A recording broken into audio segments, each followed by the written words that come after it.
Welcome to Dreamworld Observatory. Today we're going to try to capture calibration frames. We're going to do biased, dark, and flats. Stick around. It might be interesting. Now for biased, we can shoot either on the telescope or we can take the camera separately by itself. Now what you need to make sure you do is if you leave it on the telescope, then you need to put the cover on the end of the telescope, on the object end. If you take it off and use it on the shelf or in its case or whatever, you need to also have a cover on the camera itself. That would be like a no shutter. Some cameras have a shutter, some of them don't, so you have to put the cover on the end. Now you can either leave the camera on the telescope and cover the objective, or you can take the camera off and cover the camera itself.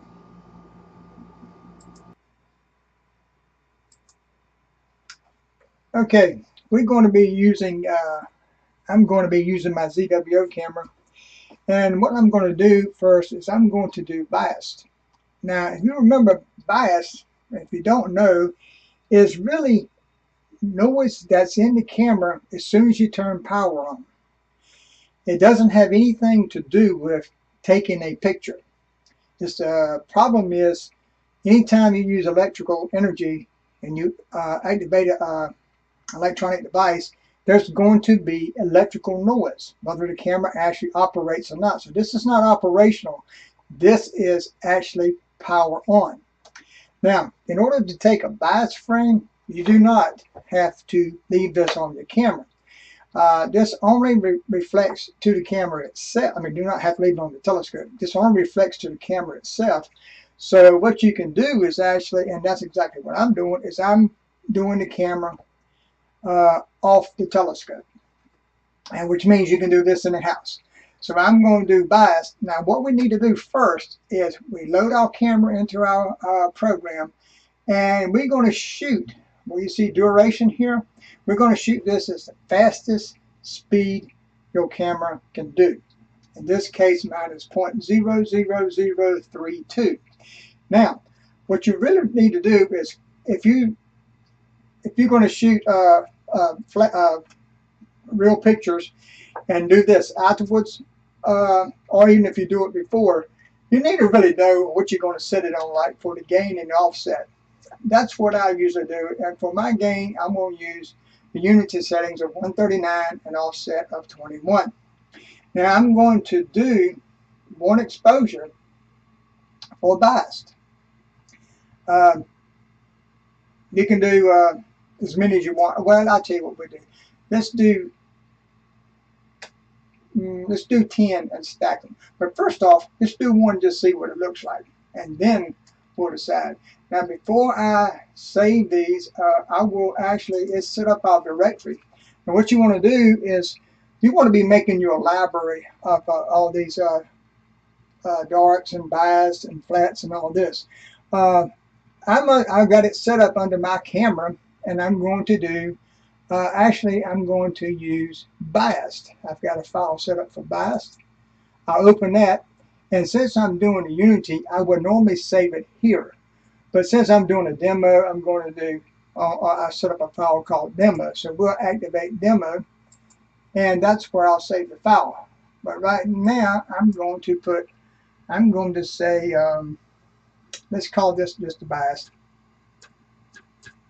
and let it go at that. Now I'm going to make sure it chose my directory, and it did, so it's going right here. So all we have to do is just make sure it stays there. Okay, now I'm going to activate it, but I'm actually going to preview it first, and I'm going to use only one frame.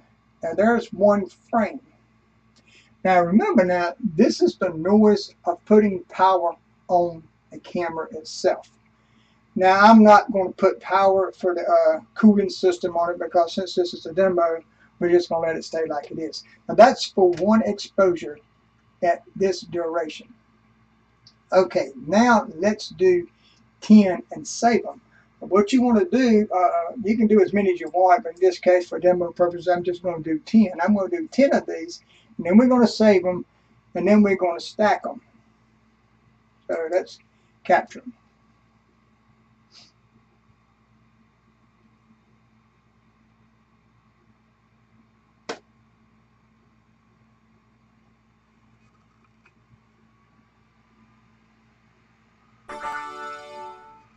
Okay, now we just shot 10 of them.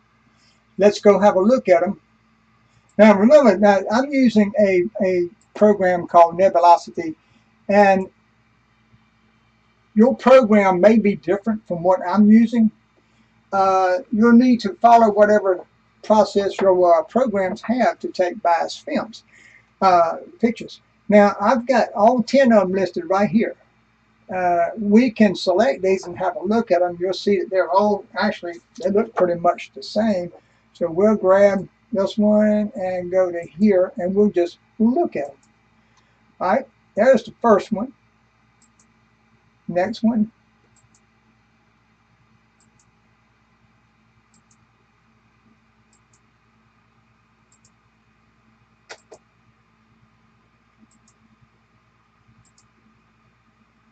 All right, so you got the idea. Now, what we want to do is we want to stack these babies. You need to stack them and make what is called a master. So what we're going to do with this is we're going to go to batch, and we'll go down here and line and combine, and we're going to save the stack, and we're not going to really do an alignment, and we'll let it go at that. Let's cut this off. Okay, now what this is going to do is it's going to stack these here up for me. I got to select them all now, because you can stack as many as you want. You don't have to stack your whole pile, but you need to make sure what you got. Okay, now it's stacking them.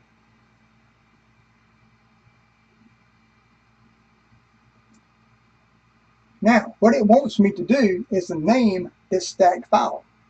So I'm going to call this master bias.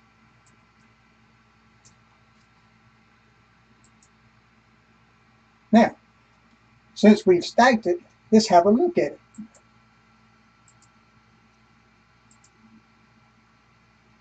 And we're looking at our file right here. There it is, right there. That's one we just saved now. When we load this up, there it is.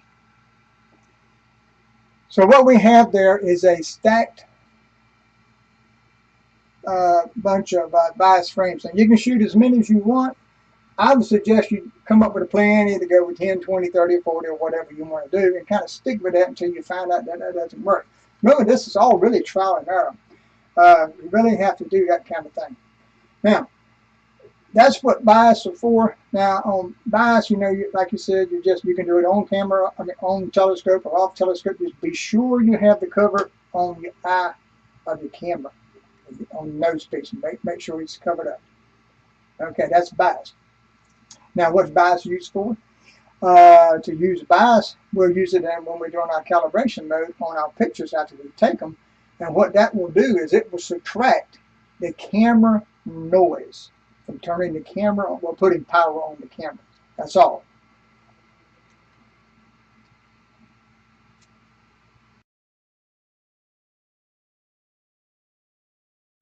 That was bias. Now we can also do the same thing for darts.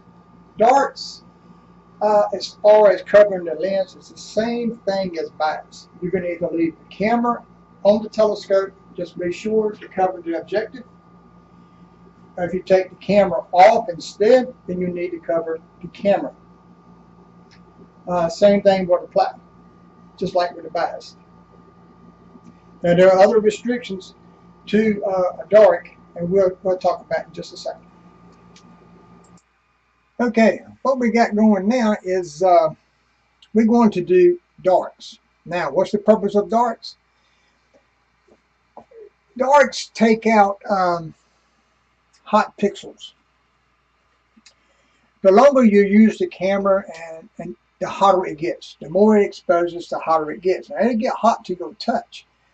But a cool camera has built-in cooling system, and it will cool the chip down so it will be at a good temperature. Now, these uncooled cameras are very hard to deal with because they'll only use them, like I said, to get hotter, and you really have to control the environment in order to be able to use your camera.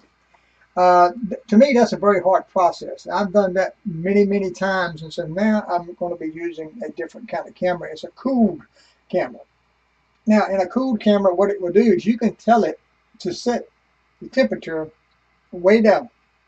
Now, I'm using my camera right now I'm sitting at negative 15 degrees centigrade. That's about 35 to 40 degrees below ambient temperature. Now, it all depends on where you're at and whether or not you can actually get to that. So you need to read your documentation for your camera to see how to set that up.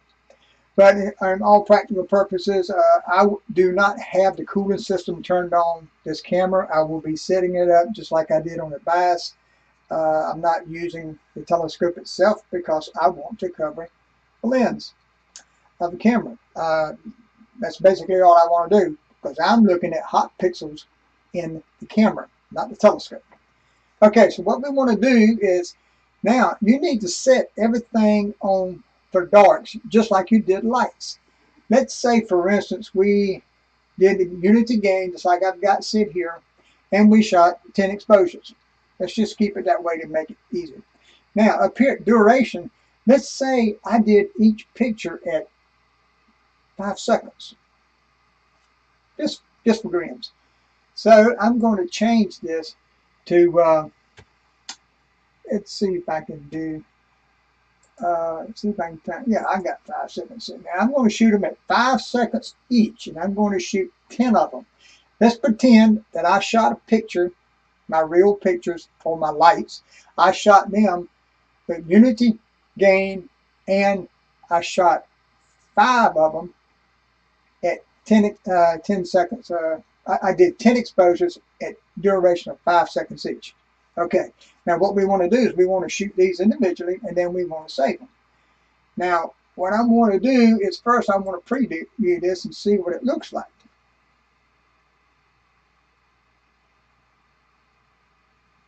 There's my first one. That's my preview. And that's showing a bunch of hot pixels. And the reason they're hot right now is because I do not have any kind of cooling on, and that's hot as I'll get out here in this observatory. That's where we're at right now. We're inside the observatory on a hot day. Of course, it'll be raining shortly, it'll cool it down, but that's okay. Okay, now what I need to do is I need to pick me a directory. Now, like I said, I'm using the ZWO camera, and I'm going to go into my darks. And instead of, now I'm going to be using Unity, but I don't want to save my, for sake of argument, I'm going to go with demo. I'm going to keep them in demo, so for the practical purposes of what we're doing here. And I'm going to change this to dark. Now you say, now what am I supposed to do with darks? Well, what's going to happen with dark is you will take, during your processing, and you would take darks, and these will all be averaged together, and it will subtract all the darks from your picture. In other words, it's going to take all of these hot pixels out. If you look at some of your pictures when you got through them, you might see a repeatability through all of your frames of the same hot pixels. You might see some brights, some low ones, and whatever, and they never seem to go away. And the way you really notice them is if you take 2 different pictures that are definitely of 2 different things, and the pixels are in the same place. That's where you can really tell it. So what you want to do is during your processing of calibration of your lights is to get rid of these hot pixels. So what we're going to do is we're going to actually capture these just like we did before, and we'll let this run for a second or two.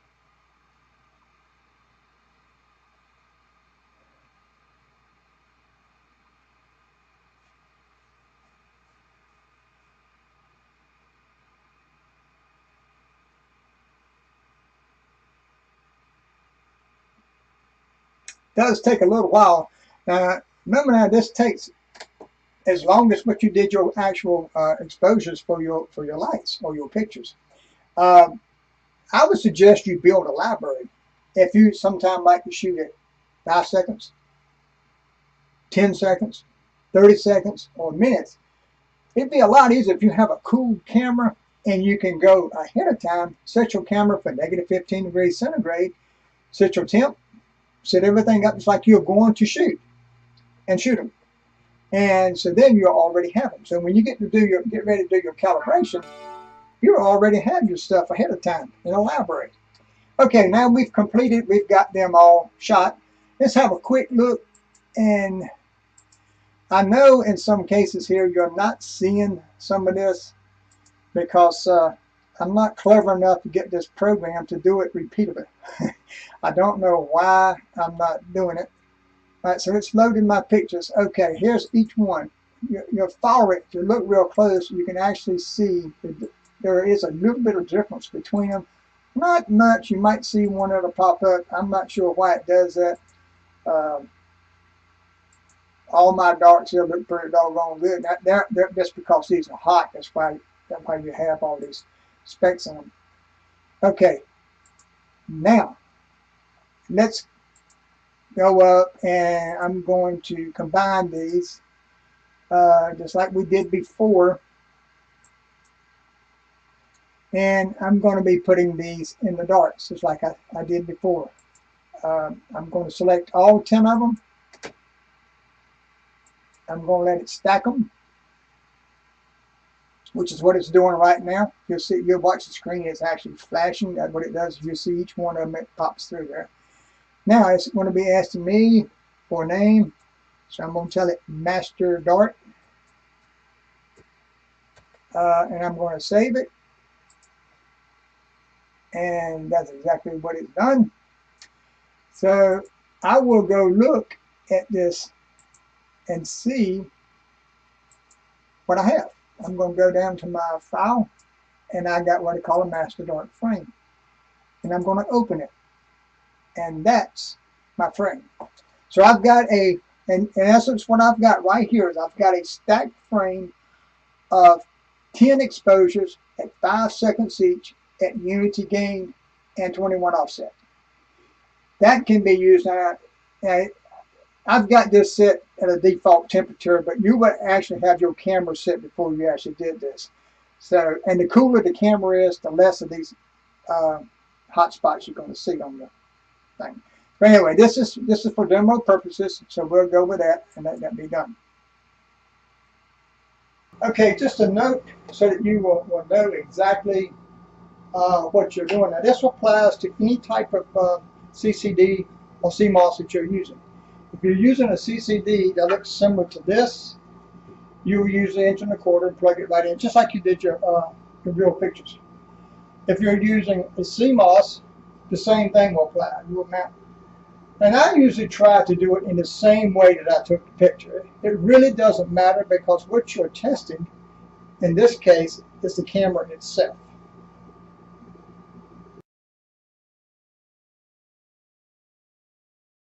Okay, now we're going to look at lights. Well, actually, we're going to look at flats for the lights. Once you've taken your lights, let's say we just spent the evening shooting, okay? Now, you don't move anything. You need to leave the camera in an exact same position that you had it. You need to leave the telescope in basically the same position. I normally do. You can shut it off right there and leave it. It don't have to. As long as it doesn't move. I wouldn't let it move anything. I would not move the focus. I would not move the camera. Not even turn it. Don't even turn it. Just say I'm going to line the pick. No. You need to leave the camera, the focus, and everything exactly like you had it. Because what you're going to do now is you're going to shoot some frames from everything inside this telescope. Now, if you had a diagonal on here, you would have the camera, but only if you use the diagonal with the picture. In other words, do not change the photo train. Whatever you shot the lights with, the camera, telescope, focuser, everything has to be the same. Don't go back and add nothing. Now, what you need to do is there are different ways of doing it, and I will make another video about making flats. Only thing I want to do here is show you what flats are for. Now, you can use t-shirts on the end of your telescope, shoot the sky right after you've done it the next morning, as long as you don't move anything. Or you can do this. you can make a what is some people call a light box. I don't know what they really call it. Mine is an LED board. I bought it from Amazon, and it's very neat. It's big enough to fit over there in my telescope. Now you don't have to make a mount for it, and we'll do another video involving that. But what I'm going to do is I'm going to put this on the telescope, just like we're going to shoot it. Now, here's what we have to do. We have to shoot the flats at a different exposure. Now, what does that mean? We'll have to go to our computer and do a test until we get a certain measurement, and we'll do that when I get to the computer. But for right now, I'm going to show you what I'm going to put on it. Here's what I got. Now, I bought this. It's really square. It's very light, real thin, about probably ain't even a 1/4 inch thick. And it's very bright. Now, it has multiple, there's a low power and it goes up, then it gets really bright. Well, I use the light one. You can use either one you want, whatever you need.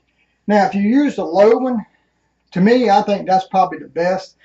You just use a little longer exposure. Just remember, before you actually take the pictures, you need either use the same setting you had before, or you need to adjust. Now, you need to adjust anyway. Now, what you do then is you take this and you put it on the end of your telescope. Now, it'll sit right there. I made this little mount for it, and all it is foam board, and encase it into a frame, and now it just sits on my telescope just like I want it. And what you're going to do is we're going to expose it. Okay, now that's pretty much what we need for explanation there. Let's go back to the computer. Okay, here we are again.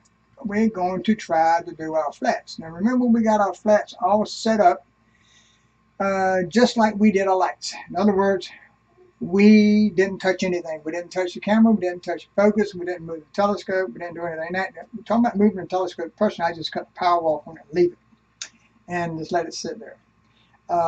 That's exactly what it is right now. Then we mounted our light board, so we're going to take our pictures. Now, what you got to do is you got to determine you're not going to shoot this the same as you did. Now, what you're going to do is you're going to shoot the same gain and offset just like you did on your flat. Remember, we're going to leave them just like that.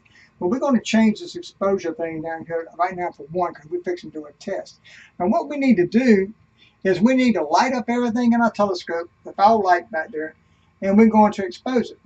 Now, we're looking for a certain number, and it will be down here. It will be down here in this area here. We'll look at that in just a minute. It will be called the mean. Now, I'm trying for 26,000, somewhere in that neighborhood, between 26,000 and 26,000. Your camera may be different. You'll be able to find out. You can even go online and look up your camera, and it will probably tell you what that setting would be for flat. Sometimes they give you a range, and really that's what you really need to do, is because some things in your telescope may not be exactly like somebody else's, and you may be using more stuff.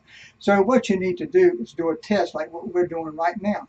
We want to look, let's say for grins, let's look for 23,000. Now, what I've done is everything is set the same. Let's just do one exposure because we're going to do a test.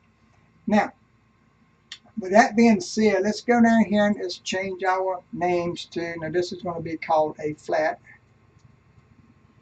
And it's found them directly. And what I've done is, under my camera, I have flats. So we're going to select that one. And so now what's going to happen, we're going to save a stack of flats. But first we need to test and see what that number right there is going to be. Now, been here before, I'm going to guess that that number is probably going to be in the neighborhood of, say, let's try just for grins, 0.4. Okay, let's try that. Let's do a preview. Now, what you're looking for is for this, if you look up at the histogram, it needs to be about in the middle. Now, coming down to mean, I've got a real high mean here, so that means I've got way too long of exposure. So let's change that to say, since that's so long, let's go to 0.3 and see what that does. Let's try again. Notice I got some hibigob here. I'm at, if you look at it, I'm at 23. So I'm really a little bit overexposed on that end, it looks like. That might be because of all this. Could be because the camera's hot too. Camera hasn't cooled down. I turned the cooler on. I don't know why it's not cooling. I think it's so hot in here. Good thing it has dropped. It was 36 something. So it's really hot in this observatory. Okay, so me and you have decided that we like 23. Now, that's still high. Let's go on down to, let's do 0.150 and see how that is. Let's do a preview.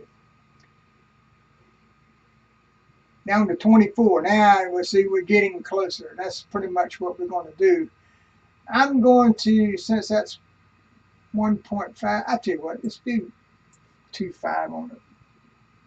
We're going to do 1.25 and see if that really makes a difference. You see how you got to do this? You got to do this till you get what you want. Now I dropped way too much, so I'm going to go back to my 150 and just leave it. Oh, I want no one. Let's go back up here and make that my 50 again, my 150, and we'll just call it that and do a preview, see what it does. 24 needs to go down a little bit, don't it? Let's try 40. 1.40. See what that do.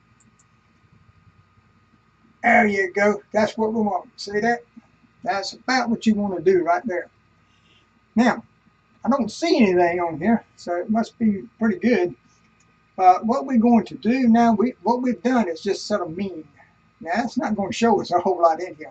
Now, what I'm going to do is I'm going to change this to, let's see, I want to do, let's do 10 of them, just for grins.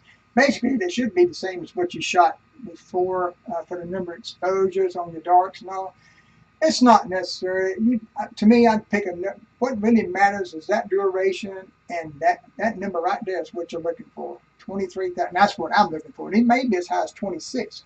If I come out here a certain night doing certain things and temperature a certain way, it might work out that way.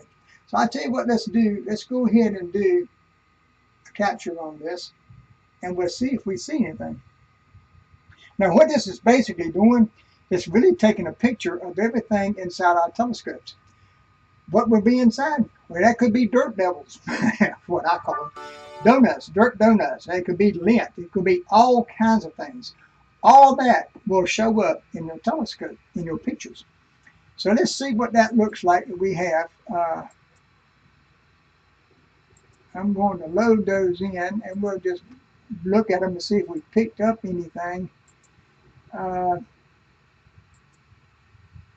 walking right on through them. I basically don't see. Now, one way to do this is to stretch them, but personally, I don't touch them.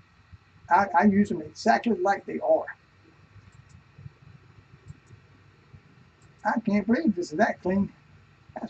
I'm impressed. Okay, now what we want to do is we want to stack them. And so I'm going to line and combine, and we're going to do the same thing as we did before. We're just not going to do any fine tuning. All right, we're going to let that capture all these flats for us. And while it's doing that, we'll talk about it. It's going to be capturing our flats, and then it's stacking them up right now, and we'll be able to see what it saw inside of our telescope. And we're going to call that master flat. Now remember that this is for this one set of images that we're doing. Don't go pretending that you're going to do these for other images. Okay, let's have a look at that flat and see what it said. We're going to go down, find our master, and let's see what it looked like. All right, now this is a big picture, so I'm going to pull this down. Ah, there's some dirt. There's a donut. That's what we were talking about. And let's see if there's anything else. There's some more. Now, where are these coming from? Well, they could be coming from off of your main objective. They could be coming off the camera lens with a little guard over your camera seal. It could be, if you're using a diagonal, it could be something in there. If you're using a one of those, any kind of a Barlow, whatever you got in there. These are dirt, lint. Lint would usually be a little straight piece, but this right here is just a little green, a little teeny tiny. So you have to remember, when you're looking at something deep sky and all, it's doing all this magnification, it's also magnifying what's inside. And it's very important that you don't change the camera setting or don't change focus, because if you do, the size of this will be different. So when you go to do the calibration, it won't be correct, and it can't correct what's inside your picture. It has to match. So that's how you handle a flat. Okay, hopefully that will explain these. Now I'll do another video to show you how to use these and how to apply them. Just remember that the steps that I told you, you really need to make sure you do those correctly, because that would be what you need to do.